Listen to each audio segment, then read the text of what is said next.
मरियम आफरीन शेख तौसीफ, तालियों की गड़गड़ाहट मुसलसल रहनी चाहिए। अलविया आलम हसन खान, उस्मा तमीम सैयद मुबीन, आयशा सिद्दीका शेख फारूक, अलमीरा परवीन सैयद जावेद, मिसबा परवीन शेख सादिक और असीरा फातिमा नदीम बाबा।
आयशा सिद्दीका,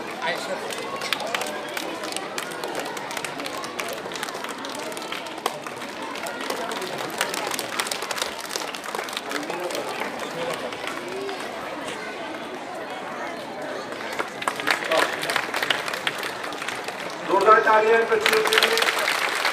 और ये कॉमर्स स्कूल में सेकंड रहा है, जिसमें मरकजी किरदार फातिमा शामी ने अदा किया, जिसके लिए वो और पूरी टीम को काफी है।